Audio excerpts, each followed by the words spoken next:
नांदेडमध्ये आमचे प्रतिनिधी योगेश शिरसाट यांनी भाजप नेते अशोक चव्हाण यांच्याशी बातचीत केलेली आहे, ती पाहूया आपण. आपल्यासोबत आहेत राज्याचे माजी मुख्यमंत्री अशोक चव्हाण साहेब. चप्पा चप्पा भाजपा ही भाजपची घोषणा आहे, आज महाराष्ट्रात आणि नांदेडमध्ये हे स्पष्ट दिसतंय चित्र. असं आहे की मी नेहमी माझ्या राजकीय सामाजिक कामामध्ये नेहमी निष्ठापूर्वक मी काम केलेलं आहे आणि भाजपमध्ये आज मी आलो असताना आजही पक्षाच्या कार्यकर्त्याला न्याय द्यायचं मी काम केलं आणि लोकांनी माझ्यावर विश्वास ठेवलेला आहे. एक तर आमच्या पक्षातील कार्यकर्त्या पहिल्यांदा नांदेडवासियांना खरं आभार मानले पाहिजे की त्यांनी फार मोठा विश्वास हा पक्षावर व्यक्त केला, माझ्यावर व्यक्त केल्या.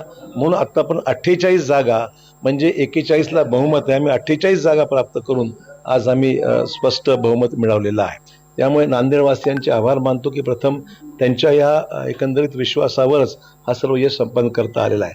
नेतृत्वावरही मोठा विश्वास व्यक्त केला नांदेडवासियांनी.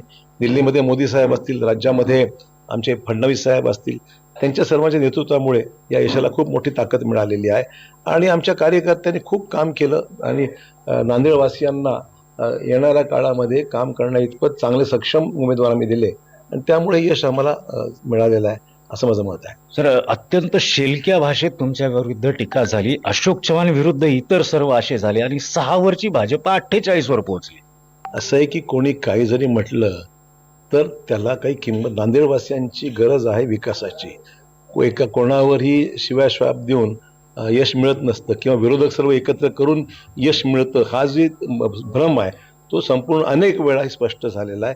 यातून साध्य होणार नाही आणि मी नेहमी म्हणतो मला जेवढ्या शिव्या द्याल तेवढं जास्त मतं मला मिळतील. तर मुंबई पुण्याच्या यशाबद्दल काय म्हणाल? मुंबईत यश मिळालंय, पुण्यात यश मिळालंय. भाजप ही ताकद आहे महाराष्ट्रामध्ये. भाजपाला यश चांगलं मिळतंय. विधानसभेत चांगलं बहुमत मिळालं, लोकसभेत चांगल्यापैकी समर्थन मिळालं. तर मला खात्री आहे की आता ही कस नेतृत्वाची आहे की लोकांच्या अपेक्षेची पूर्तता करण्याकरता हे बहुमत मिळते आम्हाला आणि आम्ही नक्की काम करू नांदेडमध्ये. एका चित्रपटामध्ये मुंबई का किंग कोण तर भिकू म्हात्रे असं म्हटलं गेलं होतं, तर नांदेड का किंग कोण तर अशोक चव्हाण, हे त्याचं उत्तर आज मिळालंय.